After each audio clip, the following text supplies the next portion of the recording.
Mangwanani akanaka muri yeZimbabwe. Tinokuchingamidzai zvekare kune chimwe chirongwa panopa Facebook Secrets and Confessions. Tadzoka zvekare nemamwe mamessages kuri sei kwamungava muri kuma-TV mana enyika. Regedzai tibva tapinda mumamessages edu atadzoka takakubatirai. Message yedu yekutanga yakamira sekudai so. Anzi, mukomana chimakadii zvenyu, ndinokumbirawo kuti munge muchindiposterawo nyaya yangu makavikawo chitupa changu. Ininiwo ndiri mudzimai uye zvekare ndine makore 34 years kuberekwa. Ndina mwana but I am married. Murume wangu zvekare ndakatomugadzira kuti asambofa akafunga zvekuti ange achiita kumbomumba kumbopanze, ange achienda kunotsvaka umwe mukadzi angazomupa mwana, nekuti ndinotya kuti kana zvikaitika saizvozvo marriage yangu inobva yatoparara. Chandiunza pano ndiri kutsvakawo vanhu vanokwanisa kundibatsira, vamunoziva kuti vanenge vaine masimba. Vangava vari mapostori, but kana vari mapostori handidi vekungotsvuku because ndine experience yakaipisisa nevanhu vekungotsvuku. Ndichakuudzai zvakaitika apo patakauya kuno kuSouth Africa nemurume wangu, ndikabva ndachizotaura nomumwe mukadzi murume wake aitawo zvengotsvuku. Handina kunge ndakaziva kuti ivowo vainge vachitoitawo zvezviprofita zvenhema. Saka pavakangoziva kuti ndainge ndiri muroi, vainge vava kutoda kutoti ndige ndichivakamurira uroyi hwangu. Ndo zvavakataura madzibaba ivavo, vakati ndinokupa mari iwewo ndikamurira uroyi hwako. Ndakavatemerera nyora 1 nenyora imwe chete iyoyo yandakavatemerera ndiyo yavanotoshandisa kuti vange vachitobatsira vanhu. Vanogara munomu muJoburg. Saka havasirivo voga vengotsvuku vekuti mushure mekunge ndaenda kwavari ndavaudzawo zviri pandiri kuti ndine nyora 12 dzandakatemererwa dziri kumusana dzandiri kuda kuti dzinge dzichizokweshewa. Saka kana ndikaudza munhu especially ari wekungotsvuku anenge ava kuda kuti ndige ndichizomukamurira masimba. Vazhinji vacho havatozvinzwisise, zvimwe kuda vanozvinzwisisa havo kuti chii chinonzi uroi, vanenge vasina basa nazvo. Chandakaona ndechekuti ivo vanenge vachingomhanyidzana nekuti dai ndakwanisa kuwana munhu anondipa simba rekuti ndige ndichikwanisa kuzobatsira vanhu vanenge vachiuya mumatare mangu. Ndozvandakadzidza pavanhu avo vanoita zvekubatsira especially vekungotsvuku. Vanongoita zvinoita kuti vakwanise kunzi ivo vanenge vaine masimba. Saka kana mukandiwanira vanhu vamunenge muchiti vanokwanisa kuzondibatsira, I would prefer kana kuri kunzi mukanditsvakirawo vanga vavari mapasta uye zvekare nevenguo chena, ndivo vandinenge ndichida kuti vange vachindibatsira ivavo. Zvakaitika mukoma kuti ndige ndichizosvika pakutemererwa nyora idzi ndezvekudai so. Ndakakurawo ndichichengetwa nagogo vangu mushure mekunge amai vangu vashaika. As for my father, handivazivi kuti vachiriko here, vachiri vapenyu here kana kuti vakafa, because amai vangu zvinonzi ivo vainge vachiita basa rekutengesa mumabhawa. Saka vachitengesa mumabhawa kudaro zvinonzi vakabva vachizotanga kudanana neumwe murume, but vainge vasina kuudza kana ani zvake kuti murume iyeye uyo wavainge vava kudanana naye ainge ari ani. Saka vakabva vachizoti vava kuda kunobetserwa mwana anova ari inini, ndipo pavakabva vachizodzoka kumusha vakabva vachizozvara mwana wavo. Amai vakabva vachizofa a few days after that. Hanzi vakaluza ropa rakawanda apo vainge vachindizvara. Saka I never knew my mother. Saka mukukura kwangu tainge tiri vanhu vainge vakashoreka zvisingaite, both muchurch nemuraini matainge tichigara ndisu tainge tichitonzi varombo vekutopedzisira. Upenyu hwatairarama hwaingova upenyu hwekukumbira. Taitozivikanwa nezita rekuti vachiplate. Gogo vangu vaigara vakangobata chiplate vachifamba vachikumbira hupfu kuti tikwanise kuwana zvokudya. Saka gogo vakatanga kundidzidzisa utsinye kubva ndichiri mwana mudiki. Ndaiti kana ndikatumwa zviya kunokumbira hupfu hwekukodza sadza, vanhu vepo pamba ipapo patinenge ndaenda kunokumbira hupfu vaiti kana kuri kunzi vakandinyima hupfu ndaibva ndachizoudza gogo kuti ndanyimwa hupfu. Gogo vangu vaibva vachizobuda panze vodzoka vakabata chitanda ichocho vaichikandira pasi vobva vati sezvakaita muzisi iwe chitanda ndoda kuti unge uchishanduka kuita nyoka inodya dzimwe nyoka. Saka vaiti chitanda chavanenge vatokanda pasi chaitoshanduka kutoita nyoka yavaikwanisa kutotaura nayo. Vaibva vachizoituma nyoka vobva vati iwe enda unoona kuti kwakamira sei. Saka nyoka iyoyo yaibva yachizoenda yobva yachizonotarisa kuti pamba apo pandinenge ndabva, pandinenge ndadzoka ndichiti ndanyimwa hupfu kana kuti zvandinenge ndatumwa nagogo zvechokwadi vanenge vasina here hupfu hwacho.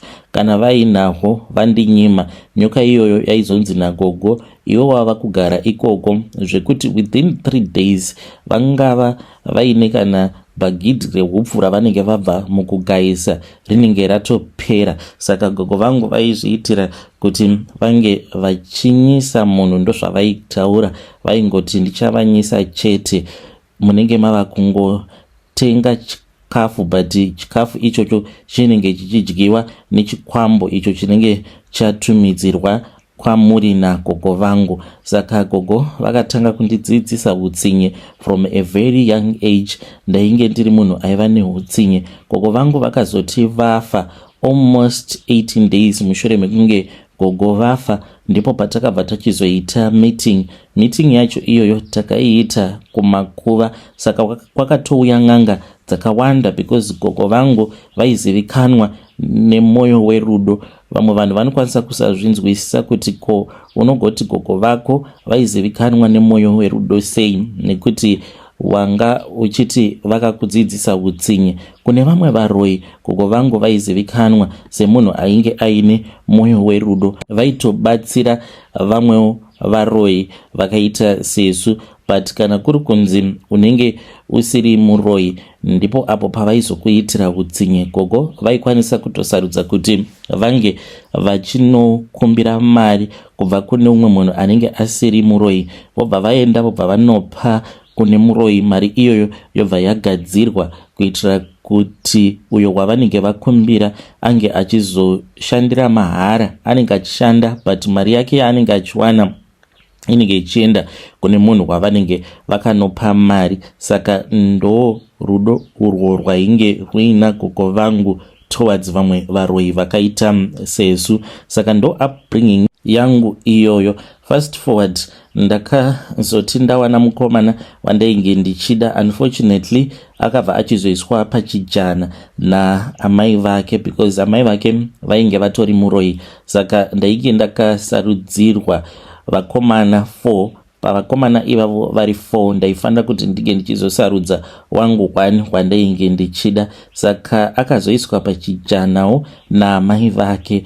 Unfortunately ndo zvakaitika, ndokubva ndachizongoita plan B, ndikabva ndachizoroorwa nemurume wandigere naye. Murume uyu ndakatanga kumudyisa kubva apo patainge tichiri mukomana nemusikana. Even though ndainge ndiine wangu wandainge ndichida, but semuroi unofanira kuti unge uchiita vaviri. Saka ndainge ndakamusarudza kuti ange achizova my spiritual husband, not kuti ndainge ndichazorara naye physically. Zvandainge ndakasarudza ndezvekuti ndichamugadzira nedzimwe nzira dzekuti haazofi akakwanisa kuwanawo mukadzi anomuda akapinda relationship yacho inongoparara, uye zvekare nekumusunga sikarudzi yake kuitira kuti kunyangwe akazonzi anenge aine mukadzi waanenge achida kurara naye, kana vakazama vachazamazve kuti vange vachirara vose zvinotoramba.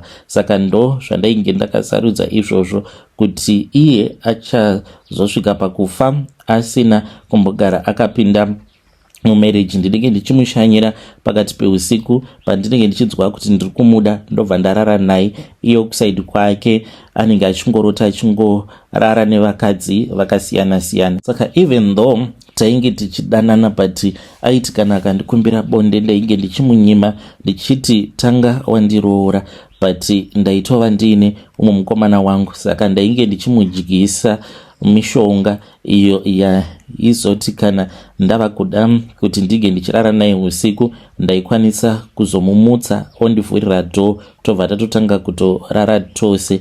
iye kusaidi kwake haana chaanenge achimbonzwisisa kuti chii chiri kumboitika, anenge achingorota dziri hope.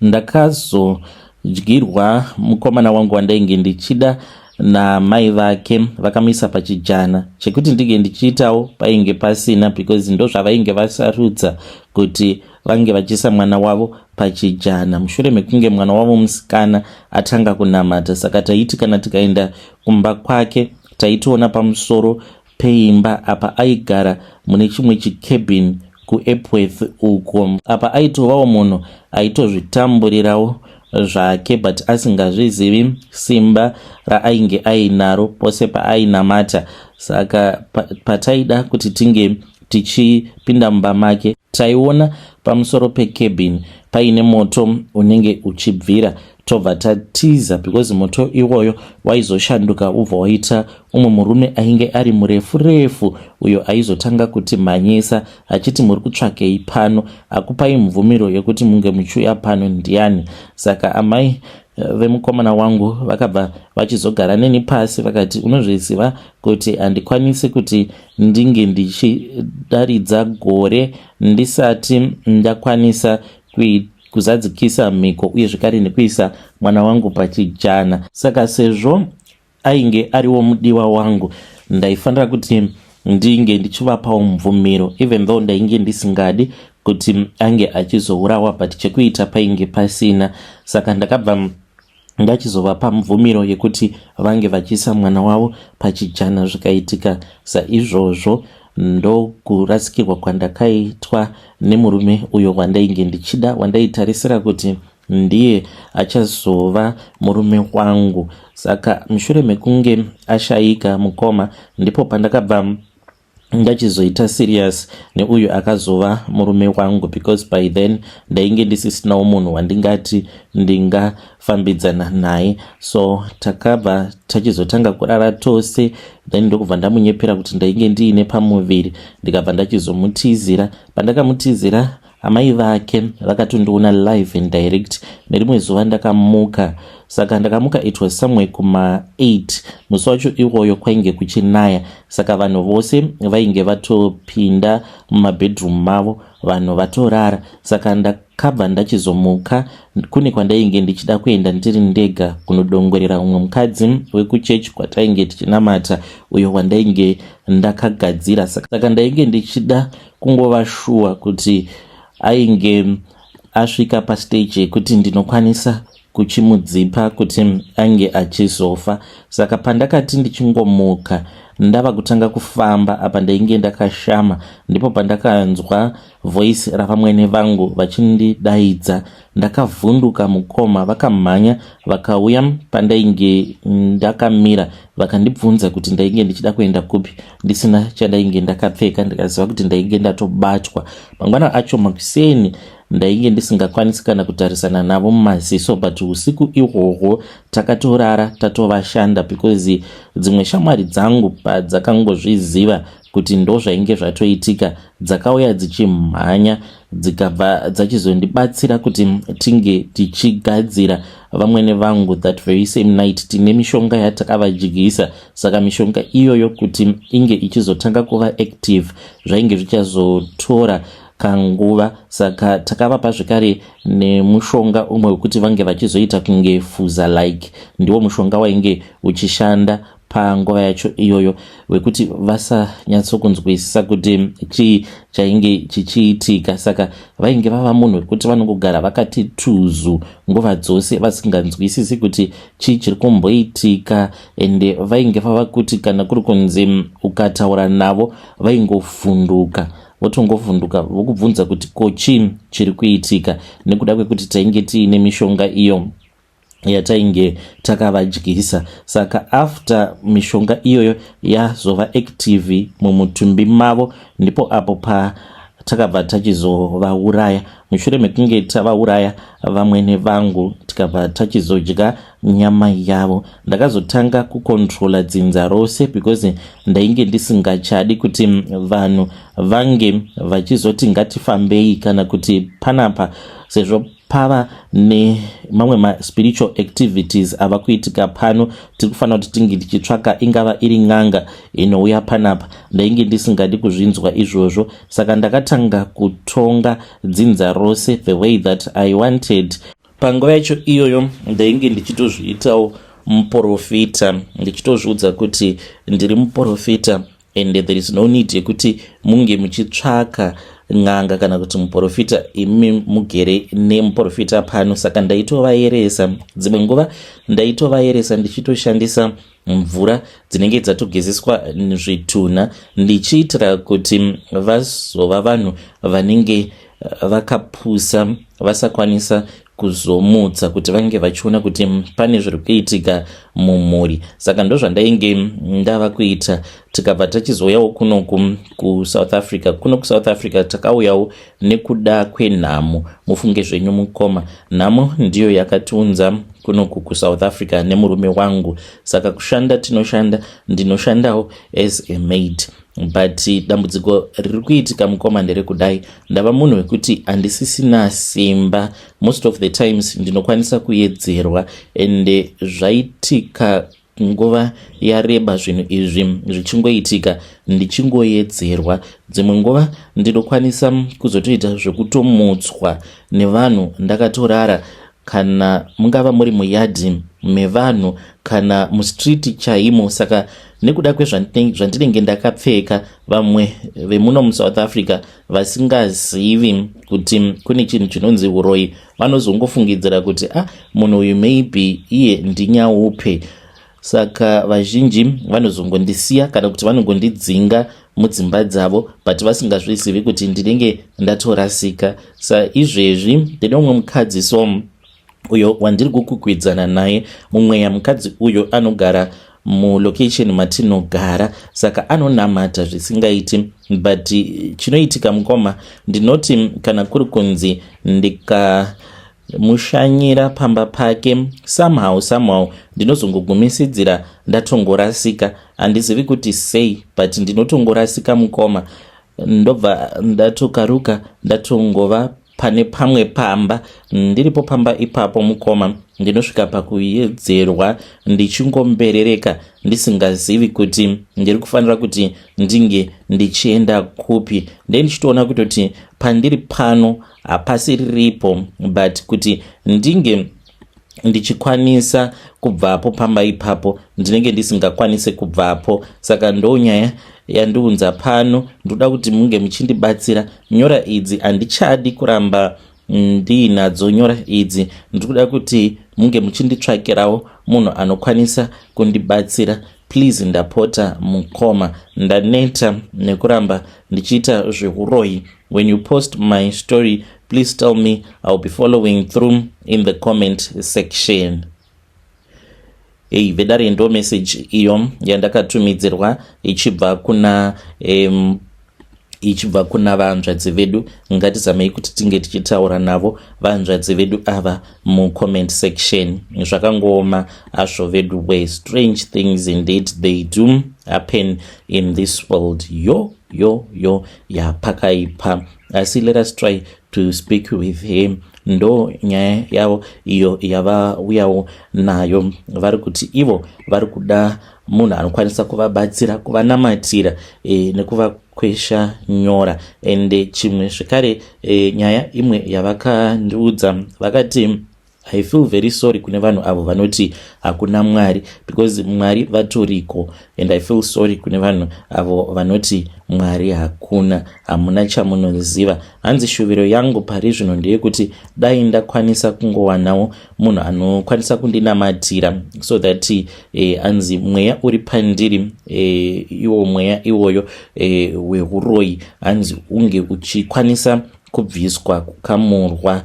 Let us try to speak with our dear sister mucomment section. Uye zvekare neishu yekushaya mwana, hanzi zviri kukonzereswa nenyora idzodzo dzavakatemererwa, ndo dzinokonzeresa kuti vatadze kuti vange vachipa murume wavo mwana. Saka let us try to speak with our dear sister mucomment section. Regedzai tibva taenda panyedu inotevera. Nyedu inotevera yakamira sekudai so. Hanzi makadi zvenyu mukoma, ndinokumbirawo kuti munge muchindiposterawo nyaya yangu makavigwa chitupa changu.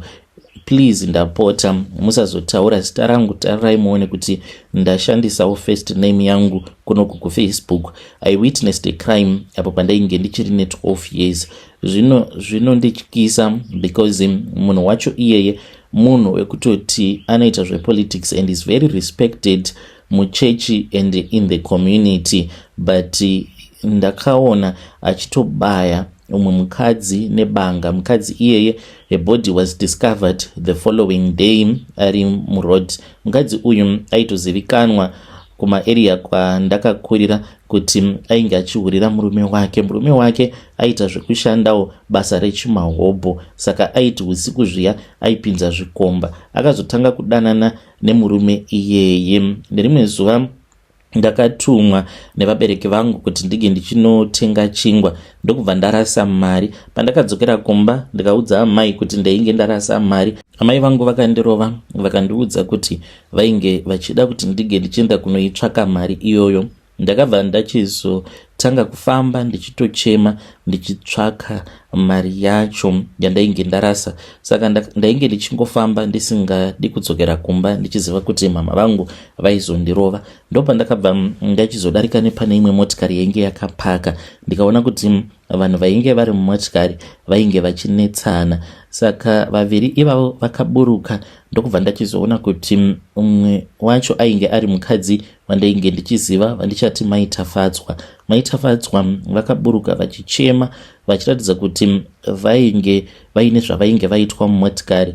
Then murume wacho akabva achizoburukawo chikomba chavo chichivatevera chichiti hakuna kwaunoenda because ndichiri kukuda. Saka vakati vachinetsana, maitafadzwa vakanhonga dombo, iye murume iyeye ainge aine banga raainge akabata, ndokubva vatodonhera pasi. Havana kana kumbochema kana kuita any sound. Saka akatanga kutarisa achida kuona kuti hapana munhu ainge amuona here. Ndainge ndakahwanda kuseri kwechimwe chibridge, saka ndainge ndichitya hameno kuti iye akazvinzwa sei kuti pane munhu ari kuseri kwechibridge. Ndokubva auya akadongorera, ndokubva andibvunza kuti painge paine zvandainge ndaona here. Ndaitotya kutomupindura because ndakaona kuti banga raainge akabata rainge rakazara neropa. Akamhanya kumotikari kwake akadzoka, ndokubva andipa mari. Mari iyoyo yaakandipa mukoma. Ndakasvika ndikazoudza amai kuti ndainge ndanhonga mari yainge yakawanda, but handina kuvaudza kuti ndainge ndaipiwa nemurume iyeye uyo wandainge ndaona achiuraya amaitafadzwa. Mangwana acho mutumbi waamaitafadzwa wakazoti waonekwa, mama vangu vakabva vati iwe hauna kunhonga mari yaamaitafadzwa here. Ndikabva ndaramba, asi mama vangu kunyange vakazviziva kuti mari iyoyo it's either ndainge ndakainhonga iri mari yaamaitafadzwa yavainge varasa oro pane wandainge ndaiba. Asi nekuda kwehurombo amai vangu vakatoenda mutown vakanotenga chikafu chakawanda zvisingaiti. Saka usiku ihwohwo apo pandakaona amaitafadzwa vachibayiwa nebanga, murume iyeye akatondibvunza kuti unondiziva here? Ndikati kwete, handikuzivei. I think ndokusaka asina kuzondiuraya. Akapinda mumotikari make and then he drove off. Amaitafadzwa mutumbi wavo vakatongoonekwa the following morning and akavauraya haana kana kumbobatwa to this very day. Ndo secret yandiinayo. Dzimwe nguva ndinomboita maflashbacks, ndinokwanisa kungovaona amaitafadzwa, but I think kuti it is just pfungwa dzangu, sezvo zvinhu izvozvo pazvakaitika zvakanditraumatiza to this very day. Hey vedare, ndo message iyo yandakatumidzirwa ichibva kuna mukoma vedu. Zvakangooma hazvo vedu we, ivo vari kuda kuziva kuti vangazvifambisa sei, ndeapi matanho avangatora kuti nyaya iyi inge ichizivikanwa ivo vakwanise kuwana peace of mind. But vanoti anzi murume iyeye anzi munhu anotozivikanwa, ende anzi pane zvimwe zvakatomboitika zvakawanda, zvimwe zvekuti unotarisira kuti munhu ange achizosungwa but haana kuzosungwa. Saka vari kuti vanototya kuti vange vachizoenda kana kumapurisa because vanokwanisa anzi kuzozvikanganisira life yavo, because vari kuti ndinotoshandawo, ndine motikari yangu, ndine kabasa karipo, nemudzimai anzi tiri kutovaka kumusha, saka he does not want to disturb his life that is running smooth. But anzi vanoita maflashbacks, vanoona amaitafadzwa. Ngatitaurei navo mucomment section. Regai tibva taenda panyedu inotevera. Nyedu inotevera yakamera sekudai. Hanzi mukomana makadii zvenyu, ininiwo ndiri murume uye zvekare ndine makore 47 years ekuberekwa. Ndini first born yababa vangu. Baba vangu vakashaika, vakaenda kuhondo ndokuzodzoka. Pavakadzoka zvinonzi naamai vakauya vaine kamwe kahari aka kakachererwa pamba kumusha uko, saka musha watova dongo uye zvekare dzinza rose. Vana vakomana vangopera kungoita mapenzi, kungomberereka nenyika vasina kana chisvinu chavanobata. Saka baba vangu pavakadzoka kuhondo, pavakauya nekahari ikako, hanzi ndo kainge kachivachengetedza munguva yehondo. Zvichireva izvo kuti pavakazobva kuZambia vachizoenda kuMozambique, vakabva vachizosangana nen'anga yakavasimbisa kuitira kuti vasazourawa muhondo. Pavakadzoka vakangodzoka vainako kahari vakakacherera muyadhi. Saka hanzi vaipota vachiuraya mbudzi kana kuti mombe pagore, vobva vachizodira doro panzvimbo apo pavainge vakakacherera doro rinenge rakasanganisiwa neropa. Mushure mekunge amai vazoshaika, hakuna ainge ava kutevedzera mhiko idzodzo. Vana vemudzinza ndo pavakatanga kusangana neminyama. Kana vari vana vasikana havagare mumamarriages, vana vakomana vanenge vachingopenga, including hanzvadzi dzangu dzose dzakafa dzisina varume, vachingoita zvekungohura nekupinda mumabhawa. Kana vari vanin'ina vangu vose zvekare vakangopera kungopenga vachipengereka nenyika. Iniwo zvekare mukoma, mhuri yangu inotongodzungaira. Apa handikwanisi kuti ndige ndichitaura because ndinotya kuti vana vanokwanisa kuzoti imimi baba ndimi makaromba. Handizivi kuti ndingazvifambisa sei, asi vangu vana ndinomboedza kuti ndinge ndichivavhikira sezvo ndichiziva secret yemudzinza. Saka zvandinoita, ndinopota ndichienda kune imwe n'anga, ndinopiwawo mushonga wandinoshandisa pagore nepagore. Vangu vana ndivo vatori nani, vanotoraramawo upenyu huri nani. Nditoriwo nemusikana akatobva mukutochata mushure mekunge ndaenda kun'anga ndikanodeketererawo kuti ange achizova akachengetedzwa, asazoshandiswa nechikwambo chababa vangu. Handizivi kuti secret iyi yemumhuri ndingazvifambisa sei kuitira kuti vana vasazoti imi baba ndimi muri kuzvikonzeresa. Vana vachiri vadiki mukoma, they deserve a better future, but chiraramo chavo chakabatwa nekahari ikako. As long as kasina kuparadzwa kahari ikako, vana vachangoramba vachingoita sevanopenga, vachingopengereka nenyika. Kunyangwe ukanzi waenda kumhiri kwemakungwa, unodzoka usina chaunenge uinacho nekuda kwehurombwa hwainge huri hwababa vangu. Ndibetsereiwo mhuri yeZimbabwe.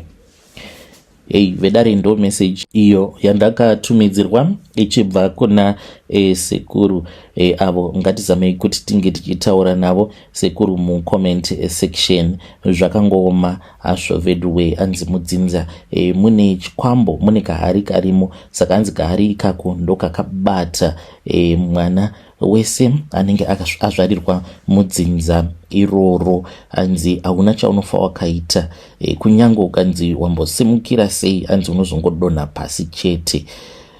Pakaipa. Let us try to speak with him in the comment section. Uye zvekare ngativabatsirei nemazano kuti voita sei. Anzi ndinotya kuti kana ndikaunganidza vana panzvimbo imwe chete, vamwe vacho anzi vanotorwara nepfungwa, saka ndinokwanisa kuzonzi ndini ndakaromba ndava kuda kungonyepera baba vangu vakaenda, sezvo baba naamai vose vari vaviri hapasisina achiri mupenyu. Saka vanhu vanokwanisa kuzofungidzira kuti maybe inini ndini ndakaromba.